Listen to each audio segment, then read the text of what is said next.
Bayangin kita dapat penghasilan, tapi pajaknya langsung selesai gitu aja. Jadi kita tanpa perlu hitung lagi. Kira-kira bakal enak atau malah bahaya? Halo semuanya, perkenalkan saya Detina Dwi Artias dengan 3 digit NIM akhir 227. Saat ini saya akan menyampaikan materi terkait perpajakan yaitu PPh pasal 4 ayat 2. Apa sih PPh pasal 4 ayat 2 itu?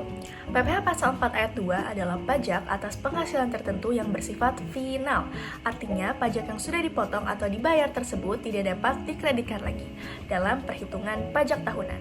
Dengan kata lain, kewajiban pajak atas penghasilan tersebut dianggap sudah selesai pada saat pajak dipotong atau dibayarkan.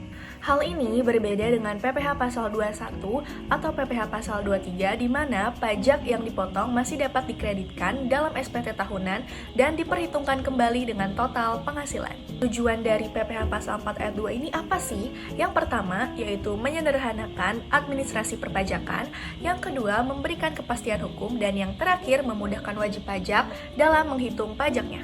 Jenis-jenis apa aja sih dari PPh pasal 4 ayat 2 ini? Yang pertama ada sewa tanah dan bangunan. Penghasilan dari kegiatan ini dikenakan tarif sebesar 10% dari jumlah bruto tanpa memperhitungkan biaya. Yang kedua adalah jasa konstruksi. Tarif pajaknya bervariasi tergantung pada kualifikasi usaha, yaitu sekitar 2% hingga 6%. Semakin tinggi kualifikasi usaha, biasanya tarifnya lebih rendah. Yang ketiga adalah penghasilan dari UMKM. Berdasarkan ketentuan yang berlaku, wajib pajak dengan omset tertentu dikenakan PPh final sebesar 0,5% dari omset bruto. Hal ini bertujuan untuk mendorong pertumbuhan usaha kecil dengan sistem pajak yang lebih sederhana. Yang keempat ada bunga deposito dan tabungan.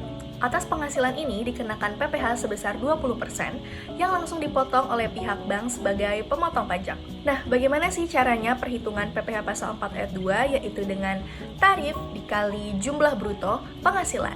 Sebagai contoh, jika seseorang menyewakan bangunan dengan nilai 100 juta, maka pajak yang dikenakan adalah 10% kali 100 juta, yaitu menghasilkan 10 juta. Nah, setelah pajak tersebut dibayarkan atau dipotong, maka penghasilan tersebut tidak perlu lagi digabungkan dalam perhitungan pajak tahunan.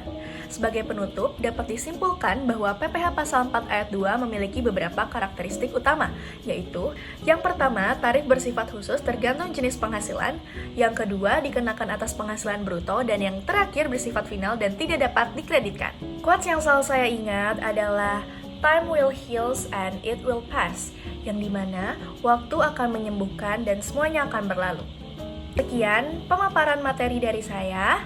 Mohon maaf bila ada kesalahan. Terima kasih. Wassalamualaikum warahmatullahi wabarakatuh.